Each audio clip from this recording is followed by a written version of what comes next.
Hello दोस्तों, welcome to educational hub. दोस्तों, how to get job in GCC countries और Europe countries in 60 days.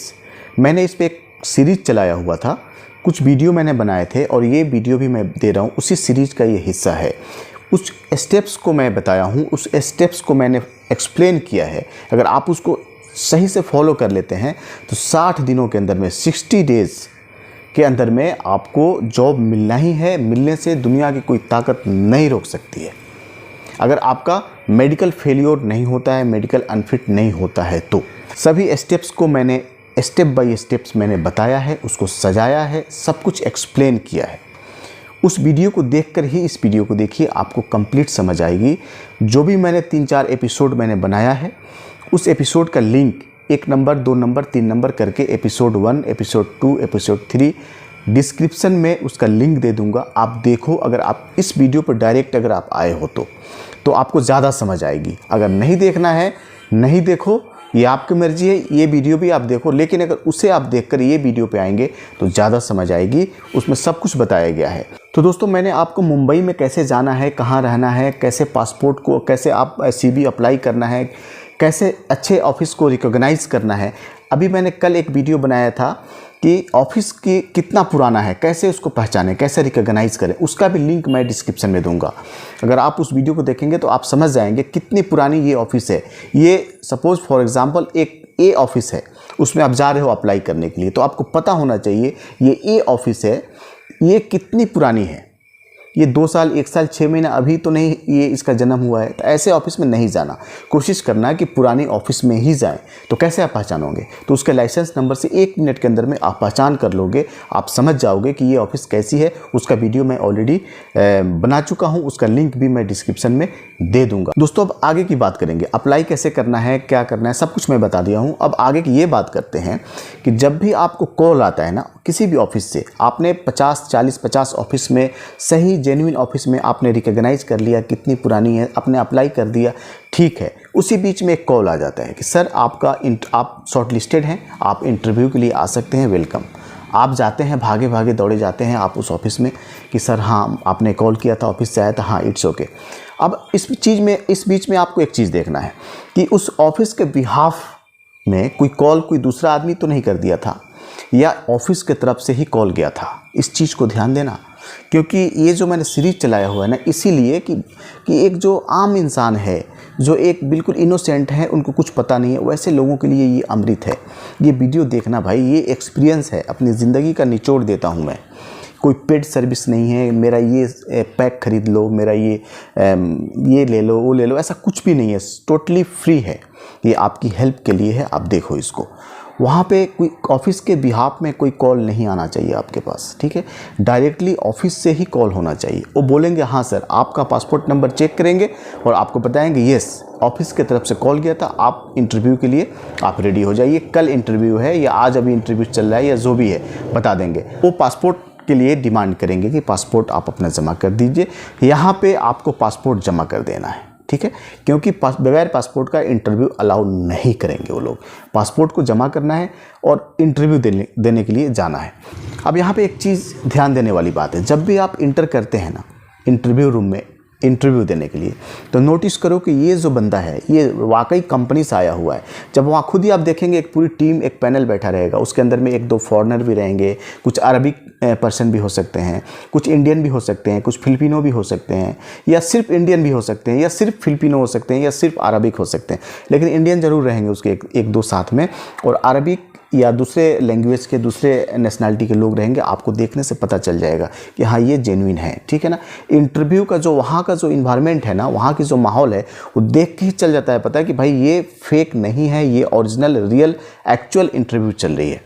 और अगर fake होता है ना तो वो भी पता चल जाता है। ऑफिस वाले क्या करते हैं, अपने ही बंदे को बैठा के और उनको झूठ मूठ के कुछ 1-2 सवाल कर लेंगे आसान सा, जो एक नॉर्मल क्वेश्चन है, और बोल देंगे चलो भाई अब पास हो गए, एडवांस दे दो, पासपोर्ट जमा कर दो, आप जाओ। ये सब फ्रॉड वाली बात है। लेकिन आप सही ऑफिस में जाओगे तो इन सब चीज़ों का सामना नहीं करना पड़ेगा, आपको कोई भी चीट नहीं करेगा। तो वहाँ पे इंटरव्यू देना बिल्कुल शांत दिमाग से, आपका जो सैलरी है नेगोशिएट करना, और सब कुछ होने के बाद पासपोर्ट अगर आप पास कर जाते हैं ऑफिस वाले बोलेंगे कि सर, कभी कभी ऐसा होता है कि इंटरव्यू देर तक चलने के कारण ऑफिस वाले नहीं बता पाते हैं कि आप शॉर्टलिस्टेड हैं कि नहीं, आप इंटरव्यू पास हैं कि नहीं। आप बोलेंगे सर आप जाइए, कल आपको फ़ोन चला जाएगा, कॉल चला जाएगा ऑफिस से कि आप फेल हैं या पास हैं, जो भी है आपका इंटरव्यू निकला नहीं निकला। अगर कल होके कॉल आता है कि सर आपका इंटरव्यू पास हो गए हैं, आप आकर के बाकी का आगे का जो प्रोसेस है आप अपना डॉक्यूमेंट जमा कीजिए, जो बताएंगे उसको फॉलो अप करना है। जैसे ही आप ऑफिस में जाएंगे कल होकर के, आपका डॉक्यूमेंट्स, आपका पासपोर्ट सब कुछ लेंगे, आपको गमका के लिए तुरंत वो एक स्लिप देंगे गमका कराने के लिए, गमका जाकर करा कर लेंगे। वहाँ तक पैसा नहीं देना है एडवांस के रूप में, ठीक है। पैसे की बात कहीं नहीं हो रही है, जो जेन्युइन स्टेप्स है, जेन्युइन जो तरीका है मैं वही बता रहा हूँ, पैसे की बात कहीं नहीं हो रही है, ठीक है। आपको एक गमका स्लिप करके देंगे, गमका ऑनलाइन अपॉइंटमेंट आपको वो खुद ही कर देंगे या करा देंगे, या आप बोल देंगे आप खुद कर लो। अगर आप नहीं जानते हो तो वो खुद ही करके दे देते हैं, ठीक है, वो कोई बड़ा इशू नहीं है। उसके बाद आप गमका करा कर आते हो, गमका रिपोर्ट जैसे ही आ जाता है आप फिट हैं, आपको पैसे की डिमांड करती है ऑफिस एज ए एडवांस, क्योंकि आपका जो वीज़ा सबमिशन के लिए, या वीज़ा अगर सऊदी का है तो आपको वीज़ा सीधा एम्बेसी भेजेगी आपका स्टाम्पिंग के लिए, ठीक है। या दूसरा कंट्री जैसे कुवैत है तो वहाँ वीज़ा मंगाना पड़ता है, ये सब चीज़ें हैं, तो आपका पैसे का डिमांड करती है वहाँ पे कुछ एज ए एडवांस, ठीक है ना।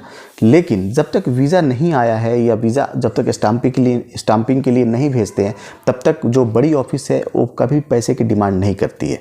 स्टाम्पिंग से पहले आपसे कुछ पैसा, मतलब अगर उसने 50,000 50,000 रुपीज़ आपको बताया है कि सर ये आपका ऑफिस चार्ज है, तो हो सकता है उसमें से 15 से 20,000 रुपया आपसे डिमांड करेंगे, उससे ज़्यादा नहीं। 50,000 में आप ये नहीं बोलेंगे 40 दे दो या 100% दे दो, नहीं देना है, और वो मांगेंगे ही नहीं। जो एक्चुअल जो ऑफिस होगी वो कभी नहीं मांगेंगे। ये फेक फाक वाली जो ऑफिस है, फ्रॉड ऑफिस है, यही लोग जो है वो डिमांड करते हैं। तो वहाँ पे आपको पैसा दे देना है अरेंज करके एज ए एडवांस, और जो पैसा देना है कोशिश कीजिए कैश नहीं देने के लिए। मैं टेक्निकल बात बता रहा हूँ, हर बात में कुछ ना कुछ मतलब है, कुछ ना कुछ मीनिंग है जो मैं आपको बताता हूँ।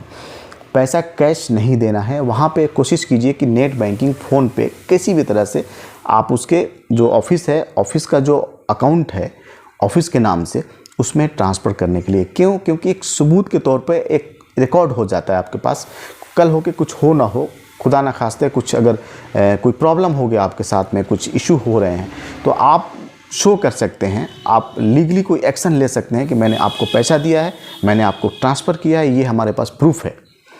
तो ये एक चीज़ है। वो कोशिश करेंगे आपसे कैश लेने के लिए, लेकिन कैश नहीं देना, ठीक है। ट्रांसफर आपको मालूम नहीं है नेट बैंकिंग, आप अपने फैमिली मेम्बर किसी तरीके से आप अपने अकाउंट से उससे ट्रांसफ़र कराइए उसके अकाउंट में, ओके।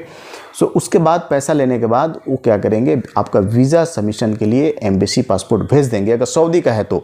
अदरवाइज़ वेट करेंगे वहाँ से वीज़ा आने तक, जैसे कुवैत का हो गया, ओमान का हो गया। तो सऊदी के अगर आप काम करा रहे हैं तो इमीडिएट क्विक अगर आपका गमका मेडिकल रिपोर्ट फिट हो जाता है, आपका सबमिशन के लिए पासपोर्ट चला जाता है, सबमिशन हो करके आ जाता है। उसके बाद बिना किसी देरी के वो टिकट कर देंगे आपका, और हो सकता है कि 1 हफ्ते 10 दिन के अंदर में ही आपकी फ़्लाइट हो जाएगी। लेकिन अगर कुवैत है, ओमान है, दूसरे कंट्री है, तो वहाँ टाइम लगता है। वीज़ा आने के बाद ही मेडिकल होता है या जो कुछ है सारे प्रोसेस होते हैं, तो ये चीज़ को ध्यान रखना। उसके बाद जैसे ही आपका टिकट करा देंगे, टिकट कराने के बाद आप वहाँ उस पार चले जाओगे, आपकी फ़्लाइट हो जाएगी, कंपनी में आप चले जाएंगे, और उसके बाद आगे का जो भी प्रोसेस है, आप कंपनी में एक प्रोबेशनरी पीरियड होता है, एक प्रोबेशनरी 90 डेज़ का होता है, वो आपको दिया जाएगा। उस बीच में आपको अपना परफॉर्मेंस दिखाना है। शुरुआत जहाँ करो, अगर अच्छा शुरुआत करोगे ना तो अच्छा ही होगा आपके साथ, सब कुछ अच्छा होता चला जाएगा।